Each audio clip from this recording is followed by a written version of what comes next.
अज्ञानतिमिरान्धस्य ज्ञानञ्जनशलाकया चक्षुरुन्मिलितं येन तस्मै श्रीगुरुवे नमः। हरे कृष्णा। श्री चैतन्य चरितामृत मध्य लीला चैप्टर 15 प्रयार संख्या 99।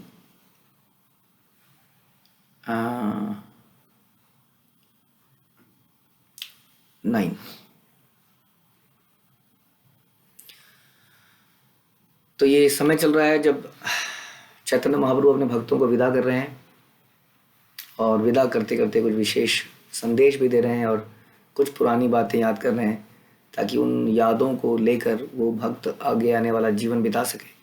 कई महीने उन्होंने ऐसे बिताने हैं और फिर से भगवान से मिलने आना है, तो इस प्रकार से विरह मिलन चलता रहेगा और बीन बिटवीन जो समय मिलेगा उसमें हम भगवान के कथनानुसार उनकी सेवा करेंगे। तो ये बड़ा इम्पोर्टेंट है कि हम अनुकूल सेवा करें, जैसा भगवान चाहते हैं हम वो सेवाएं करें। तो देखा कैसे भगवान चाहते हैं कि प्रचार किया जाए, उसके लिए थोड़ा कष्ट लिया जाए, रिस्क लिया जाए और फिर प्रचार करके एक साथ मिलन हो सबका, जो भी भक्त जुड़े हैं। जैसा हमने डिस्कस किया, यात्राएं बहुत बड़ा और उत्सव जो है एक बहुत बड़ा माध्यम है जिसमें हम फिर से मिलते हैं और इन बिटवीन हम प्रचार करने में लग जाते हैं। केवल उत्सव ही होते रहें, प्रचार ना हो तो वो भोगने की प्रवृत्ति हो जाएगी। इसलिए हमें बीच बीच में क्या करना है, बीच में क्या सारा समय प्रचार ही करना है और फिर इकट्ठा होकर हमें उत्सव करने हैं, यात्राएं करनी है। गुणराज खान कैल श्री कृष्ण विजय, ताहा एक वाक्य तार आंचे प्रेम माया। फिर चैतन्य महाप्रभु ने कहा, कुलीन ग्राम के श्री गुणराज खान ने श्री कृष्ण विजय नामक एक ग्रंथ रचा है जिसमें लेखक के कृष्ण प्रेम को प्रकट करने वाला एक वाक्य है। कुलीन ग्राम के, जिन ग्राम के लोगों को बोला गया कि आप रेशमी धागे लेके आना चैतन्य महाप्रभु रथ यात्रा के लिए, भगवान को बांध के खींचने के लिए, तो उसमें थे एक गुणराज खान जिन्होंने ग्रंथ रचा है जिसका नाम है कृष्ण विजय। तो श्री कृष्ण विजय बंगाल में लिखा गया प्रथम काव्य ग्रंथ माना जाता है। बंगाल में लिखा गया प्रथम काव्य ग्रंथ, काव्य के रूप में ग्रंथ। श्रील भक्तिसिद्धांत सरस्वती ठाकुर कहते हैं कि पुस्तक बांग्ला शकाब्द 1395 में लिखी गई वास्तव में, और ये 7 वर्षों में पूरी हुई। यह सरल भाषा में लिखी गई है जिसे अर्ध शिक्षित बंगाली पुरुष तथा स्त्रियां भी पढ़ सकते हैं। यहाँ तक कि कम पढ़े लिखे सामान्य व्यक्ति भी इस पुस्तक को पढ़ और समझ सकते हैं। इसकी भाषा अधिक अलंकारमयी नहीं है और काव्य कहीं कहीं सुनने में मधुर भी नहीं है। यद्यपि दोहे में 14 मात्राएं होनी चाहिए, क्यों कहीं पर 16 हैं, कहीं 12 हैं, कहीं 13 हैं। इसमें प्रयुक्त कुछ शब्द केवल स्थानीय लोग ही समझ सकते हैं, लोकल। किंतु यहाँ आज भी यह पुस्तक इतनी लोकप्रिय है कि कोई भी पुस्तक भंडार इसके बिना पूर्ण नहीं है। जो कृष्ण भावनामृत में प्रगति करना चाहता है उसके लिए पुस्तक अत्यंत मूल्यवान है। श्री गुणराज खान सर्वोत्कृष्ट वैष्णव में से एक थे। उन्होंने सामान्य लोगों को समझाने के लिए श्रीमद् भागवत के 10वें स्कंद और तथा 11 स्कंदों का अनुवाद किया, जो कि इस पुस्तक में है, श्री कृष्ण विजय। श्री कृष्ण विजय नामक पुस्तक की प्रशंसा श्री चैतन्य महाप्रभु ने बहुत की और वह समस्त वैष्णवों के लिए अत्यंत मूल्यवान है, ऐसा बताया। श्रील भक्तिसिद्धांत सरस्वती ठाकुर ने गुणराज खान के परिवार का इतिहास तथा वंश वृक्ष दिया है। जब आदिशूर नामक एक बंगाली सम्राट कान्य कुब्ज अथवा कन्नौज से पहली बार यहाँ आया तो वह अपने साथ 5 ब्राह्मण और 5 कायस्थ ले आया। चूंकि सम्राट के साथ उनके निजी संगियों का होना आवश्यक माना जाता है, तो ये ब्राह्मण राजा को उच्चतर आध्यात्मिक विषयों में तथा कायस्थ अन्य सेवाओं में सहायता प्रदान करते थे और उनके साथ आए थे। उत्तरी भारत में कायस्थों को शूद्र माना जाता है, किंतु बंगाल में से उच्च जाति का माना जाता है। यह तथ्य है कि बंगाल में कायस्थ उत्तरी भारत से विशेषतया कन्नौज से आए। श्री भक्तिसिद्धांत सरस्वती ठाकुर कहते हैं कि कान्य कुब्ज से आने वाले कायस्थ उच्च जाति के लोग थे। इनमें से दशरथ वसु एक महापुरुष थे। उनकी 13वीं पीढ़ी में गुणराज खान हुए। तो उनका असली नाम था मालाधर वसु, लेकिन उनका नाम जो है बंगाल के सम्राट ने उन्हें खान की उपाधि दी और वो गुणराज खान कहलाए। और गुणराज की खान की वंशावली बता रहे हैं भक्ति सिद्धांत सरस्वती ठाकुर की पहले दशरथ वसु कुशल शुभ शंकर हंस शक्ति राम मुक्ति राम अलंकार दामोदर अनंत राम गुणनायक वीणा नायक, 12वीं पीढ़ी में आए भगीरथ और 13वीं में मालाधर वसु या गुणराज खान आए। और इनके 14 पुत्र हुए, जिनमें से दूसरे पुत्र लक्ष्मीनाथ वसु को सत्यराज खान की उपाधि प्राप्त हुई। उसका पुत्र रामानंद वसु था, अतः वह 15वीं पीढ़ी में हुआ। गुणराज खान सुप्रसिद्ध धनवान व्यक्ति थे। आज भी उनके महल किला मंदिर अस्तित्व में है, जिनसे हम अनुमान लगा सकते हैं कि उनके पास कितनी संपत्ति थी। तो उन्होंने इस पुस्तक को लिखा, उनके बारे में बता रहे हैं, जो कि बहुत ही सरल भाषा में थी और सब लोग इसको पढ़ते हैं, बता रहे आज भी ये फेमस है। नंद नंद कृष्ण मोर प्राणनाथ यही वाक्य विकाइनु तारवंशेर हाथ। तो उसमें एक ये लाइन है जो चैतन्य महाप्रभु ने बोली उस ग्रंथ में। तो बोला कि नंद महाराज के पुत्र श्री कृष्ण मेरे प्राणाधार हैं। मैं इसी वाक्य से गुणराज खान के उत्तराधिकारियों के हाथों बिक गया हूं। तो इस प्रकार एक श्लोक ऐसा लिखा कि नंद महाराज के पुत्र श्री कृष्ण मेरे प्राणाधार हैं और बोल रहे हैं मैं बिक गया हूं। तो इससे पता चलता है कि यदि कोई कृष्ण के यथार्थ ज्ञान को प्रस्तुत करता है, उनकी सच्ची भक्ति को प्रस्तुत करता है, तो चैतन्य महाप्रभु उससे कितने प्रसन्न होते हैं। इसलिए श्रील प्रभुपाद पे इतनी कृपा रही कि उन्होंने इन ग्रंथों को बहुत ही एक तरह से कह सकते हैं सरल भाषा में, प्रैक्टिकली आजकल के हिसाब से सारे संसार को प्रस्तुत किया। और इसलिए उनके अंदर इतनी अलौकिक शक्तियाँ थी कि चैतन्य श्रील प्रभुपाद ये सब कर पाए। तो इसका मतलब भगवान शुद्ध भक्ति से इतने प्रभावित हो जाते हैं। बहुत बड़ी बड़ी चीज़ों से प्रभावित नहीं हुए। गुणराज खान के वास्तव में बहुत बड़े महल थे, बंगले थे, उससे तो इतने नहीं हुए थे इन्फ्लुएंस। लेकिन उन्होंने ये जो ग्रंथ लिखा था, उसमें जब एक ये लाइन थी कि मेरे प्राण आधार कौन है, नंद, श्री नंद नंदन मेरे प्राण आधार हैं। ये लाइन जो है इस तरह से है, एक भाव बंद हरि योड़ करी हाथ, नंद नंदन कृष्ण मोर प्राणनाथ। इस तरह से उन्होंने ये लिखा है। तो एक एक लाइन इसलिए कहते हैं कि बहुत सारी चीज़ें पढ़ने की आवश्यकता नहीं है, असली भाव पैदा करने की आवश्यकता है, जो कि इतना सिंपल हो सकता है कि श्री नंद नंदन मेरे प्राणाधार हैं, मैं सब कुछ उनको समर्पित करता हूँ। तुम्हार की कथा तुम्हारे ग्रामीण कुकुर, से ही मोरा प्रिय अन्य जना रहु दूर। तुम्हारे लिए तो क्या कहना, तुम्हारे गांव का रहने वाला कुत्ता भी मुझे प्रिय है, अन्य के बारे में क्या कहूँ। तो कुलीन ग्राम के लोगों को कह रहे हैं, कुलीन ग्राम के लोगों को इतनी महत्वता प्रदान कर रहे हैं जस्ट बिकॉज कि इसी कुलीन ग्राम में गुणराज खान पैदा हुए थे। इसलिए हमारा जीवन का एक ही उद्देश्य होना चाहिए, कैसे अपने से रिलेटेड लोगों में से कोई भी यदि भगवान का भक्त बन जाए बहुत अच्छा, तो भगवान पूरी परंपरा को, उसके आगे न आने वाले पीछे आने वाले सबको, सब उसके प्रिय बन जाते हैं। और हमारी कोशिश रहती है कि हमारा बच्चा कुछ बन जाए, कुछ पढ़ जाए, कुछ लिख जाए, कुछ भी बना लीजिए। यदि हमने उसको चीफ जस्टिस भी बना लिया सुप्रीम कोर्ट का, मृत्यु के बाद या मृत्यु भगवान को इन्फ्लुएंस नहीं कर पाएगा वो व्यक्ति। इसलिए उसके परिवार वालों को कोई लाभ नहीं हो पाएगा। जीते जी हो सकता है उसके परिवार वालों को कुछ प्रेफरेंसेस मिल जाए, कहीं पर लाइनों में ना लगना पड़े, कहीं पर वो लाल बत्ती ढूं ढूं ढूं ढूं करके चलती रहे। लेकिन ये लाभ वास्तव में बहुत ही मीनियल है उसके सामने जो हमें वास्तव में लाभ प्राप्त होता है यदि कोई जीवन में हमारे परिवार में कोई भक्त आ जाए तो इसलिए सही मायने में यही उत्सव का समय है जब परिवार में कोई भक्त बन जाए तो। लेकिन उसके लिए फिर हमें सेक्रीफाइस करना पड़ता है। यस, जैसा चैतन्य महाप्रभु की माता ने किया। हाँ, क्योंकि भक्त बन के वो ऐसा नहीं है ना कि केवल मम्मी पापा करता रहेगा, वो भक्त बन के क्या करेगा, प्रचार कार्य करेगा, कष्ट उठाएगा। हमने देखा कि प्रहलाद महाराज ने पिताजी की बात ही नहीं मानी एक तरह से देखा जाए तो पूरे जीवन में, और फिर भी उनके पिताजी का उद्धार हो गया और इतना ज़बरदस्त फायदा हो गया। अगर प्रहलाद महाराज हिरण्यकशिपु के पैर दबाते रहते, उनकी बात मानते रहते और जीवन इस तरह से बिताते रहते, तो हो सकता है प्रहलाद नरसिंह हिरण्यकशिपु को कुछ आनंद मिलता, मेरा बेटा मेरी बात सुन रहा है, तुम यहाँ का राज्य संभालो, मैं तुम्हें यहाँ का राज्य देता हूँ। हो सकता है हिरण्यकशिपु बड़ा प्रसन्न रहता, लेकिन उसका बहुत ही ज़्यादा नुकसान हो जाता है क्योंकि वैसे ही इतने पाप कर चुका था। तो उन पापों से बचाने के लिए प्रहलाद महाराज ने उनकी बात तक नहीं सुनी लेकिन कई बार इसका मतलब ये नहीं है कि हमें उनसे प्रेम नहीं है। प्रेम दिखाने के अलग अलग प्रेम, वास्तव में प्रेम क्या है? प्रेम वास्तव में है कि जिससे हम प्रेम करते हैं उसका हित हो, उसका भला हो, उसको आनंद मिले, दैट्स इट। हमारा क्या हो, हमें प्रेम की आवश्यकता नहीं होती है, हमें बदले में नहीं चाहिए होता है। तो इसलिए प्रहलाद महाराज का एग्जाम्पल बिल्कुल परफेक्ट है, जिसमें उन्हें बदले में प्रेम नहीं मिलता था, उन्हें बदले में गाली मिलती थी, लेकिन फिर भी मौका लगते ही उन्होंने हिरण्यकशिपु के लिए प्रार्थना करी कि हे नरसिंह भगवान, कृपया इनको क्षमा कीजिए। तो नरसिंह भगवान ने कहा तुम्हारी तो मैंने सारी आगे वानी सब पीढ़ियों को तार दिया है।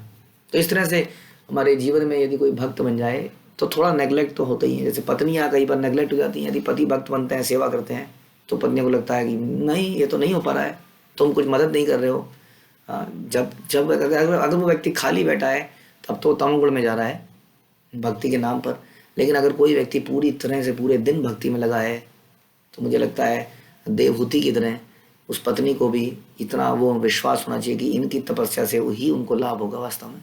लेकिन हमें वो छोटे छोटे फायदे दिख रहे होते हैं, तुमने ये नहीं किया, तुमने वो नहीं किया, तुम मेरी कोई मदद नहीं कर रहे हो इत्यादि, ऐसा अक्सर हो जाता है।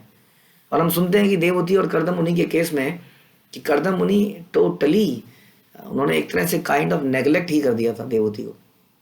कई सालों तक तपस्या में बैठे रहे जंगल के अंदर। सोचिए पत्नी ये कहेगी जंगल के अंदर मेरे लिए खाना कौन लाएगा, सब्जी कौन लाएगा, जंगल के अंदर मैं कहाँ लेने जाऊंगी, कोई शेर गीदड़ पकड़ लेगा, कैसे करूं मैं कोई काम, तुम तो तपस्या में लग गए हो।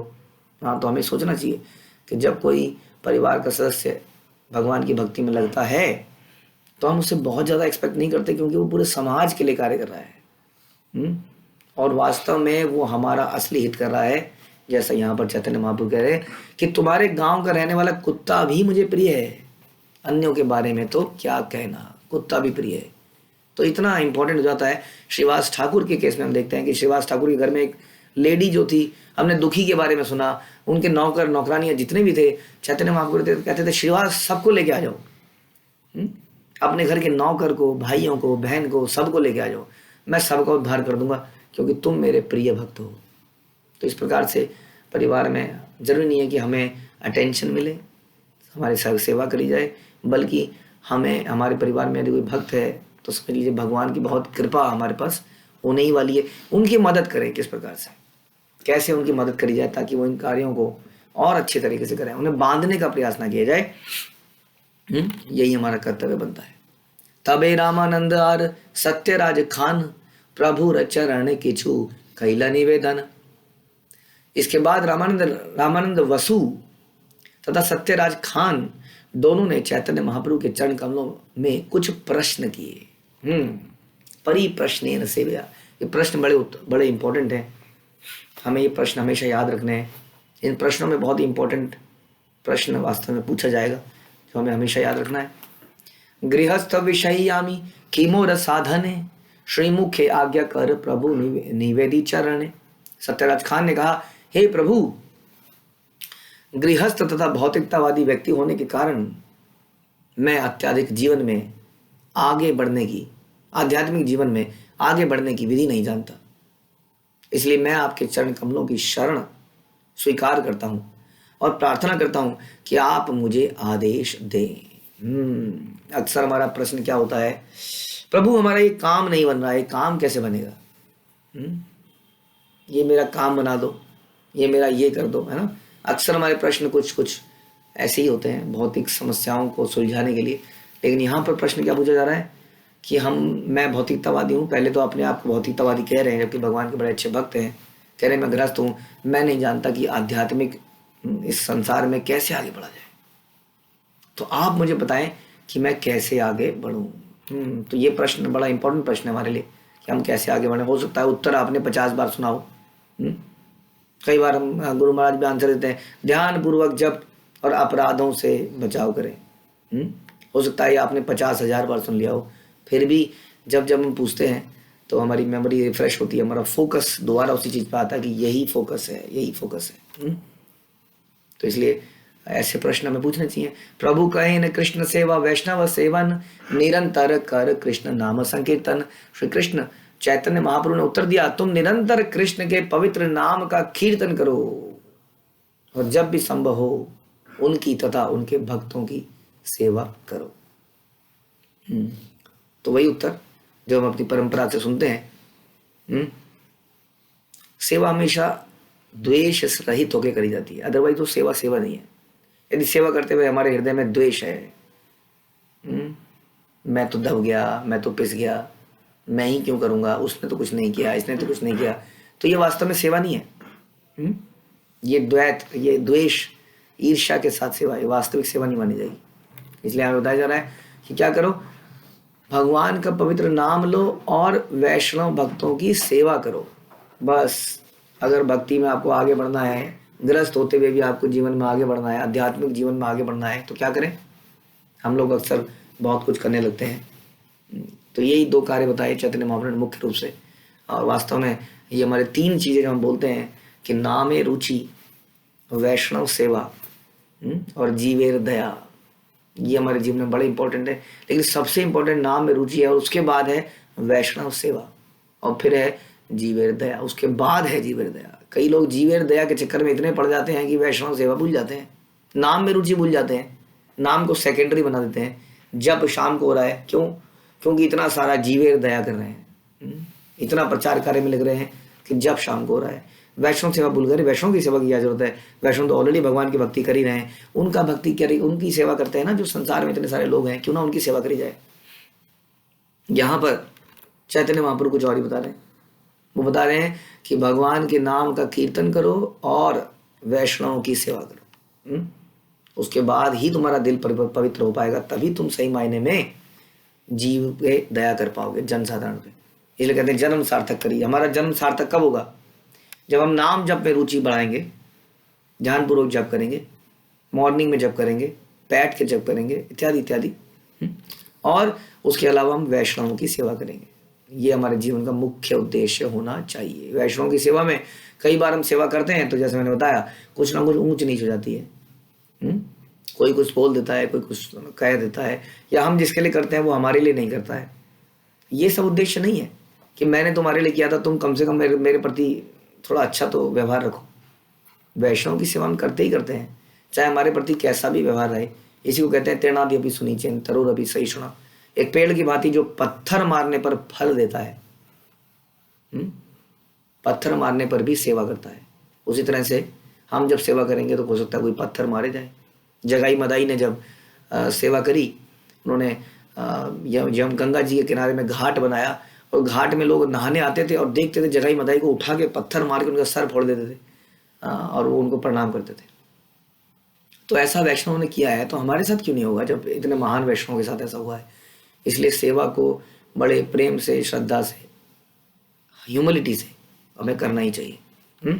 चाहे बदले में कभी कुछ हमें कोई डांट पड़ जाए, कोई गलत बोल दे, तो उनकी तथा उनके भक्तों की सेवा करो। ऐसा बोला सत्यराज बले वैष्णव की चीनी में के मने के वैष्णव कह तार सामान्य लक्षण।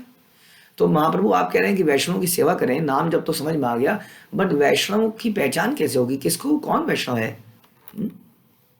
क्या एक सन्यासी वैष्णव है जो ऑरेंज क्लोथ्स पहनता है, या तीन कंठी धारण करने वाला वैष्णव है, या ब्राह्मण दीक्षित वैष्णव है? वैष्णव कौन है?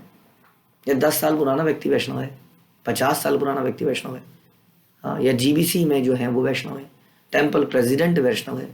वैष्णव कौन है? तो मैं कैसे पहचानूंगा? उनके सामान्य लक्षण क्या है? प्रभु कहे यार मुखे सोनी एक बार कृष्ण नाम से ही पूज्य श्रेष्ठ सभाकार। चैतन्य महाप्रभु ने कहा जो भी व्यक्ति कृष्ण के पवित्र नाम का एक बार भी उच्चारण करता है वह पूज्य है और सर्वोच्च मानव है। यानी कि जिसके मुख से कृष्ण निकलता है, जिसके मुख से हरे कृष्ण निकलता है, आप समझ लीजिए वो बड़ा इंपॉर्टेंट व्यक्ति है, साधारण व्यक्ति नहीं है। क्योंकि कृष्ण किसी के नाम मुंह से निकले वो साधारण व्यक्ति नहीं हो सकता है। आप सोचिए हम लोग कितने लोगों के बारे में क्या क्या ऊट पटांग सोचते रहते हैं। ये चैतन्य महाप्रभु की डेफिनेशन है। Why this definition? बिकॉज वो रिलेशनशिप कृष्ण पर आधारित है। इसी से पता चलेगा।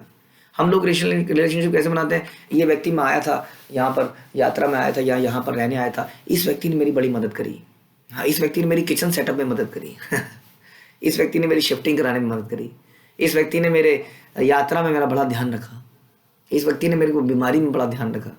ये तो वैसे इसकी सेवा करूंगा ना, ये नहीं, ये तो मेरे को देख के आंखें तिरछी करके चला जाता है ना, ये नहीं, इसने मेरे साथ एक दिन बड़ा गलत तरीके से व्यवहार किया था, ये वैष्णव नहीं। इसने मेरे से बड़ा रूडली बोला था, नहीं ये वैष्णव नहीं। इसने मेरे जन्मदिन पर मुझे बधाइयाँ नहीं दी थी, ये वैष्णव नहीं है। मेरी ग्लोरिफिकेशन ठीक से नहीं कर पाया, ये वैष्णव नहीं है। तो ये सारी चीज़ें कैसे निकल के आ रही हैं? ये सारी चीज़ें निकल के आ रही हैं मुझ पर सेंट्रिक। यहाँ पर सेंटर मैं खुद हूँ। मेरे से सही व्यवहार नहीं किया, मेरे से सही से नहीं बोला, मेरी मदद नहीं करी, मुझे प्रसाद नहीं दिया, मेरे बारे में मुझे भूल गए, मुझे। तो यहाँ पर कृष्ण से संबंधित रिश्ता नहीं है। जब हम कृष्ण से संबंधित बनाते हैं तब हम अपने आप को भूल जाते हैं। I want to serve this person because he is devotee of Krishna, इसलिए हम इसको सर्व करना चाहते हैं। I want to serve because ये गुरु का बड़ा शरणागत व्यक्ति है, इसलिए मैं इसको सर्व करूंगा तो ये ऐसे गुण मेरे अंदर भी आए। तो यहाँ पर जो है मैं सेंटर में नहीं हूँ, भगवान गुरु सेंटर में बन जाते हैं।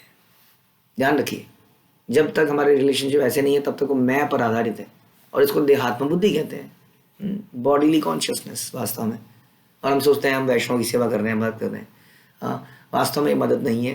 ध्यान रखिए, हम मदद अपने मित्रों की, अपने जो हमें अच्छे लगते हैं उन लोगों की मदद करना चाहते हैं अक्सर, लेकिन हमारी मदद कैसे होनी चाहिए? कृष्ण पर आधारित होनी चाहिए। जो कृष्ण का नाम लेता है वो भी पूजनीय है, उसका रिस्पेक्ट करना, उसके प्रति जितने भी द्वेष आ रहे हैं वो हृदय से हटा लेना, क्योंकि यदि मैं उसके प्रति द्वेष पैदा करता हूँ या करती हूँ और वो कृष्ण का नाम लेता है, तो एक प्रकार से ये बड़ा अपराध हो गया। जो हमने बोला था कि अपराधों से रहित होकर भगवान का नाम जपना है, लेकिन ये अपराध हमसे हो ही जाते हैं। तो भक्तिसिद्धांत सरस्वती ठाकुर कहते हैं कि एक बार कृष्ण का पवित्र नाम लेने से मनुष्य पूर्ण बनता है और उसे वैष्णव के रूप में स्वीकार करना चाहिए। इसकी पुष्टि रूप गोस्वामी भी उपदेशामृत में करते हैं। वो कहते हैं कृष्णेति यस्य गिरिम तब मन साद्रियेत। पवित्र नाम में ऐसी श्रद्धा के साथ मनुष्य कृष्ण भावना में जीवन का प्रारंभ करता है। किंतु एक सामान्य व्यक्ति इतनी श्रद्धा के साथ कृष्ण के नाम का उच्चारण नहीं करता। मनुष्य को कृष्ण के पवित्र नाम को दिव्यता के रूप में स्वरूप पूर्ण पुरुषोत्तम भगवान के साथ एक समान होने के रूप में स्वीकार करना चाहिए। कृष्ण के पवित्र नाम कृष्ण से अभिन्न है और यह चिंतामणि रत्न की तरह है। कृष्ण नाम नितांत दिव्य एवं शाश्वत रूप से भौतिक कलमश से मुक्त ध्वनि में कृष्ण का साकार रूप है। तो बता रहे हैं कि नाम is not different than Krishna himself.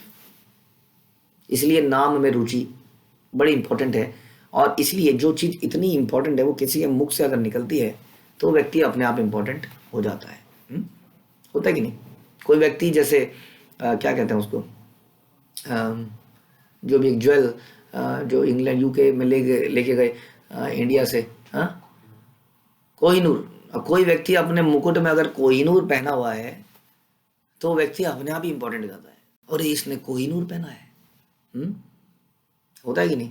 कोई व्यक्ति हाथ में बड़ी महंगी वो पहनता है अंगूठी, उसमें बड़े स्टोन हैं, बड़े महंगे स्टोन लगा रखे हैं, तो व्यक्ति बड़ा लगता है कि ये व्यक्ति इंपॉर्टेंट हो गया, है कि नहीं?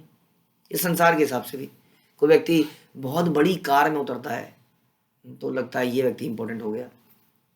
अब सोचिए हरिनाम इन सब चीज़ों से कितना इंपॉर्टेंट है। जो व्यक्ति हरिनाम लेता है वो व्यक्ति कितना इंपॉर्टेंट होगा। यदि हम उसको अंडर एस्टिमेट करते हैं, तिरस्कृत करते हैं, तो इसका मतलब हम हरिनाम की महत्व को समाप्त कर रहे हैं। हम कह रहे हैं नहीं नहीं नहीं नहीं, ये कोई पोजीशन है? क्या पोजीशन है आपकी? क्या हुआ आप? मैं जी उनके अंडर में सर्वेंट, झाड़ू की सेवा है मेरी। अच्छा झाड़ू की सेवा है, हटाओ झाड़ू की सेवा को हटाओ, उनको बुलाओ जो यहाँ पर पूरा मैनेजमेंट देख रहे हैं, उनसे बात करता हूँ जरा, मैं बराबरी के लोगों से बात करता हूँ। तो ऐसे कई विचार हो जाते हैं। तो ध्यान रखिए, यदि हम किसी भक्त को तिरस्कृत कर रहे हैं, किसी को भी, तो हम हरिनाम की महत्व को नीचा कर रहे हैं, क्योंकि वो व्यक्ति हरिनाम ले रहा है। और श्रीमद् भागवतम में कहती है कि कोई व्यक्ति जिसने सारे तीर्थों में भ्रमण कर लिया हो, सारी नदियों में नहा लिया हो, सारे व्रत कर लिए हो, सारे यज्ञ कर लिए हो, वही व्यक्ति आखिर में भगवान का नाम उच्चारण कर पाता है। हमें क्यों नहीं लगता है इतना ज़्यादा इंपॉर्टेंट? क्योंकि हम अपने आसपास इतने सारे लोग तो देखते हैं उच्चारण करते हुए, और कई बार उनकी गलतियां देखते हैं। अरे देखो देखो देखो, वो उस दिन मार्केट में गोलगप्पे खा रही थी। क्या बेकार की बात करती है, बेकार भक्त है। खा रही थी तो वो उसका लेवल है, हम हर कोई धीरे धीरे ऊपर उठ रहा है। लेकिन वो नाम तो जप रहा है ना, दिस इज मोर इम्पोर्टेंट। तो हमें दया दिखानी चाहिए, दया दिखानी। हम ये नहीं कह रहे कि ऐसे भक्तों का संग करके अपनी भी कॉन्शियसनेस को नीचे करो। यदि कोई हमें गलती करता हुआ भी दिखता है तो हमें बड़ी दया दिखानी चाहिए कि ही इज ट्राइंग और शी इज ट्राइंग, अल्टीमेटली भगवान का नाम तो ले रहे हैं कम से कम। इस तरह मनुष्य को समझना होगा, कृष्ण और उनका नाम अभिन्न है और नाम कीर्तन करते रहें।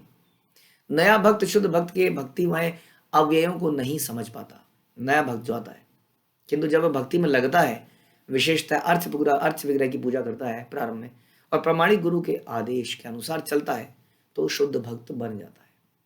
कोई भी व्यक्ति ऐसे भक्त से कृष्ण भावनामृत के विषय में श्रवण करने का लाभ उठा सकता है और धीरे धीरे शुद्ध बन सकता है।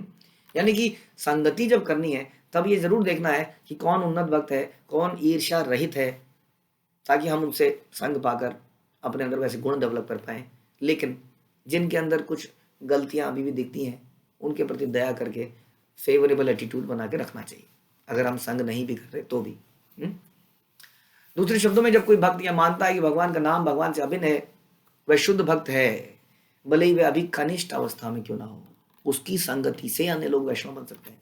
यानी कि जिसके अंदर नाम में रुचि है, वो व्यक्ति वास्तव में उन्नत भक्त है। ये समझने की बात है, समझ में आया। उसके पास उसका कोई पोजीशन ना हो, वो बड़ा हम्बल हो, जो बताया जाए वो सर्व करता जाए, छोटा सा कोई काम करता हो, हाँ आलू छिलने का काम करता हो, लेकिन नाम में बड़ी रुचि दिखा रहा है। तो हमें क्या करना चाहिए, ऐसा भक्त वास्तव में, हाँ वो बड़ा ही, उसको बारे में बता रहे हैं, वह शुद्ध भक्त है, भले ही अभी कनिष्ठ अवस्था में ही क्यों ना हो। तो जो व्यक्ति केवल हरि के अर्च विग्रहों की पूजा श्रद्धा पूर्वक करता है, किंतु भक्तों और अन्यों को समुचित आदर नहीं देता, वह भौतिकतावादी भक्त कहलाता है। ध्यान रखिए, हाँ वास्तव में भौतिकतावादी व्यक्ति कौन है। कई बार हम किसी के अच्छे कपड़े होते हैं, अच्छे शर्ट पैंट या धोती कुर्ता पहनता है, तो हम उसको भौतिकतावादी भक्त मान लेते हैं। भौतिकतावादी भक्त वो है जो अन्य भक्तों को आदर नहीं देता, समुचित आदर नहीं देता। और भक्त हमने कौन बोला, जो भगवान का नाम जपते हैं। Why these people are important, जबकि वो गलतियां कर रहे हैं, क्योंकि वो कहीं ना कहीं भगवान से संबंधित हो गए हैं। Anything which is related to Krishna, हम उसको बड़ा सम्मानित करना चाहिए। हृदय में दया, कंपैशन रखना चाहिए, ताकि हम नज़रअंदाज कर सकें उनकी गलतियों को, क्योंकि अभी वो सीख रहे हैं, आगे बढ़ रहे हैं। ऐसा हमारा भाव होना चाहिए।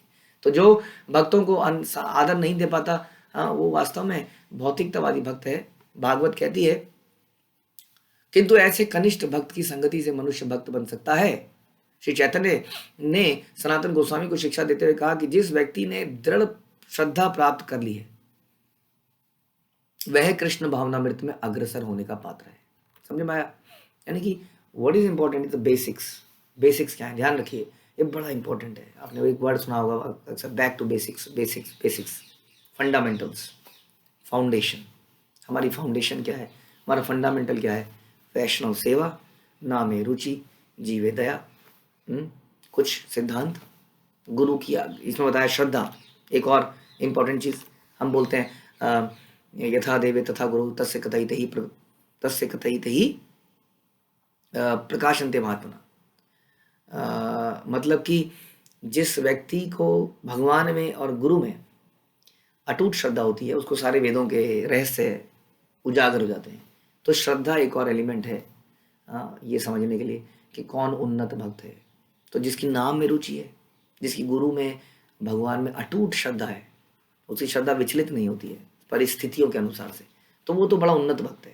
यानी कि बेसिक्स ही आपको बताएंगे कि व्यक्ति उन्नत है कि नहीं, ना कि ये कि उसकी पोजीशन क्या है आज की डेट में, वो कितनी बड़ी पोजीशन पे पहुंच गया है। अगेन वो कॉन्ग्रीगेशन को लीड कर रहा है, या टेम्पल प्रेसिडेंट बन गया है, या जीबीसी बन गया है, या क्या बन गया है, उनका तो आदर करना ही चाहिए। देखिए, अगर कोई पोजीशन होल्डर है, उसका तो आदर हम करेंगे ही करेंगे, क्योंकि वो पूरे पूरे कहीं ना कहीं वैष्णव द्वारा निर्धारित है। जैसे कि देवी देवता भी भगवान द्वारा निर्धारित हैं, तो हम देवी देवताओं की पूजा करना रोकते नहीं है। पूजा मतलब उनका रिस्पेक्ट करना, वे रिस्पेक्ट, बट हम फॉलो जरूरी नहीं है कि उनको करें। फॉलो हम उसको करते हैं जो उन्नत भक्त है।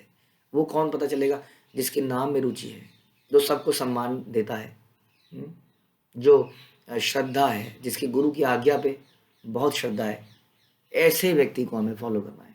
हाँ, इसलिए कहते हैं respect all, associate with few, but follow one.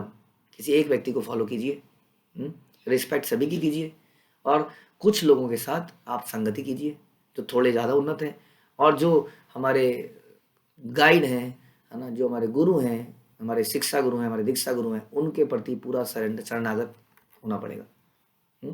और उनके क्या लक्षण मिलने चाहिए? उनके लक्षण होने चाहिए कि उनके नाम में रुचि होनी चाहिए। उन्हें गुरु गुरु और साधु शास्त्र पर उन्हें पूरा विश्वास होना चाहिए। तो ऐसे लोगों के प्रति हम भी श्रद्धा रखते हैं और इस प्रकार से हम आगे बढ़ते हैं। तो आगे बढ़ने के तरीके सुन रहे हैं हम। तो श्रद्धा के अनुसार उत्तम, मध्यम और कनिष्ठ भक्त होते हैं। श्रद्धा जिसकी ज़्यादा होगी, अगेन उत्तम भक्त वो नहीं होगा जिसने ब्राह्मण दीक्षा ले ली है, जो अगेन इन लोगों को भी हम आदर देंगे क्योंकि ये प्रमाणिक है गुरु द्वारा, है ना। तो प्रमाणिक तो है, लेकिन उसमें भी हमारे लिए कौन उत्तम है, हालांकि ये कभी करना नहीं चाहिए, अपने ऊपर ही करना चाहिए कौन उत्तम है, कौन मध्यम है, कौन कनिष्ठ है, नहीं तो हमारे से वैष्णव अपराध हो जाते हैं। लेकिन फिर भी संगति करने के लिए हमें कुछ तो भेद करना ही पड़ेगा। सम्मानित तो करेंगे, लेकिन भेद कहीं ना कहीं तो करना ही पड़ेगा। आंख बंद नहीं करी जा सकती, राइट। इसलिए बता रहे हैं आपको, ये नहीं कह रहे कि हर वक्त के अंदर आप ये लगा के देखते रहें कि ये उत्तम है या कनिष्ठ है, क्या है। लेकिन हाँ, अगेन जैसे बताया, बहुत ही सिंपल चीज़ें हैं। जिसकी साधना में बहुत रुचि हो, जो वैष्णव की निंदा ना करता हो एटलीस्ट, जिसकी अपने गुरु पे बड़ी श्रद्धा हो, प्रोसेस में बड़ी श्रद्धा हो। कई बार क्या होता है, आप किसी से मिलेंगे तो ऐसा देखा गया है, तो कोई व्यक्ति आएगा और मंदिर का ही होगा, कई बार पुराना व्यक्ति होगा, कहते यहाँ ऐसी होता है, इतना ज़्यादा घुसने की जरूरत नहीं है। जैसे एक बार क्या हुआ कि एक भक्त थे हमारे, ब्रह्मचारी बनने का प्रयास कर रहे थे, तो ब्रह्मचारी ट्रेनिंग में थे, तो एक मंदिर का बड़ा वरिष्ठ भक्त आया और उनको क्या बोलता है, कुछ नहीं है यहाँ पर ब्रह्मचारी बनने का कोई फायदा नहीं है, यहाँ पर नेगलेक्ट किया जाता है, ये किया जाता है। उसको पूरा भड़का दिया। अब बताइए, मंदिर के ही व्यक्ति थे वो। तो जब कभी कुछ ऐसी बात सुनाई दे, ये इस कॉन्ग्रीगेशन में कुछ नहीं है, ऐसी है सब, जो ज़्यादा चापलूसी करता है उसी को ज़्यादा पूछा जाता है, ऐसे मिलेंगे लोग आपको। ये भाई ये 4-5 लोग ही हैं और कुछ नहीं है यहाँ पर, बाकी तो सब नेगलेक्टेड है। वो उनकी आंखों में पत्थर पड़ जाता है। वो देखते नहीं है इतना। हमारे यात्राओं में जाने के बाद लोगों को फील होता है कि वास्तव में केयर किसको कहते हैं, कितनी केयर की जाती है, कैसे भक्ति दी जाती है। मुंह में चम्मच में मिठाई बना के उसको मुंह में डाला जाता है लिटरली। उनको दिखता नहीं है वो, क्योंकि उनके हृदय में ईर्ष्या है, क्योंकि उनको इंपॉर्टेंस नहीं दी। वास्तविकता क्या है कि उनको इंपॉर्टेंस नहीं दी जा रही है, इसलिए वो कहते हैं यहाँ पे तो बस यही है। इस तरह की बातें अगर कोई कभी भी करे, तो कितना भी वरिष्ठ क्यों ना लगे, आप उसकी रिस्पेक्ट कीजिए, हरे कृष्णा कीजिए, लेकिन संगति मत कीजिए बिल्कुल भी, क्योंकि आपके दिमाग में कब वो डाउट का कीड़ा वो डाल देगा, हमें पता भी नहीं चलेगा। इसलिए बता रहे हैं कि इस प्रकार से 3 लेवल हैं, उत्तम, मध्यम और कनिष्ठ। तो बता रहे हैं कि जिसमें प्रारंभिक श्रद्धा होती है वह कनिष्ठ है, नौसिखिया है। अभी उसमें बड़ी गलतियां दिखेंगी उसको, किंतु कनिष्ठ भक्त भी गुरु द्वारा निर्धारित विधि विधानों का कड़ाई से पालन करता रहे तो उच्च भक्त बन सकता है। अतः कृष्ण में श्रद्धा और अनुराग के आधार पर यह जाना जा सकता है कि कौन मध्यम है, कौन उत्तम है। इस तरह यह निष्कर्ष निकलता है कि कनिष्ठ अधिकारी भी कर्मियों तथा ज्ञानियों से बेहतर है। अब माना कनिष्ठ है, फॉल्ट फाइंडिंग करता है, माना करता है, तो भी वो व्यक्ति इंपॉर्टेंट है हमारे लिए, क्योंकि वो भगवान का नाम जपता है। अब ये बता रहे हैं कि ऑल्दो कनिष्ठ है, फिर भी सम्माननीय है। माना आप उसकी संगति ना कर रहे हो, ऐसा बताया जा रहा है कि वही वैष्णव है, उन वैष्णव की सेवा करी जाए। क्यों नहीं करी जाए? जो फॉल्ट फाइंडर है उसकी भी सेवा करी जाए। यस, उसकी भी सेवा करी जाए। क्या पता आपकी सेवा से उसका हृदय पिघल जाए, और ऐसा होता है। जैसे किसी व्यक्ति की सेवा करते रहो, उसका हृदय पिघल जाता है, कहते यार मैं यहाँ पे कितने फॉल्ट देख रहा था और इन लोगों ने ये कैसा कर रहे हैं, करते ही जा रहे हैं, मैं पत्थर मार रहा हूँ, ये प्रेम करते जा रहे हैं। इसलिए सेवा करते ही रहना है। तो एक कर्मी या ज्ञानी कितना भी मान क्यों ना हो, वह भगवान विष्णु और उसके नाम या उनकी भक्ति में श्रद्धा नहीं रखता। कितना भी मान क्यों ना हो, कोई धार्मिक रीति से कितना ही उन्नत क्यों ना हो, किंतु यदि वो भक्ति में प्रशिक्षित नहीं है तो आध्यात्मिक धरातल पर कोई श्रेय उसको नहीं मिलता है। गुरु द्वारा निर्धारित विधि विधानों के अनुसार अर्च विग्रह की पूजा में लगा रहने वाला कनिष्ठ भक्त भी कर्मी तथा ज्ञानी से श्रेष्ठ है। इसलिए उन भक्तों की सेवा करो, ऐसा चैतन्य महाप्रभु ने कहा। एक कृष्ण नामे कार्य सर्व पाप क्षय, नव विधा भक्ति पूर्ण नाम हईते हया। कृष्ण के पवित्र नाम का एक बार कीर्तन करने मात्र से मनुष्य सारे पापी जीवन से, उनके फलों से छूट जाता है, और पवित्र नाम का कीर्तन करने से मनुष्य भक्ति की 9 विधियों को पूरा कर सकता है। केवल नाम संकीर्तन से। हम्म हम्म केवल नाम संकीर्तन करने से वो नवधा भक्ति के सारे लाभ उसको मिल जाते हैं, नाम संकीर्तन करने से ही।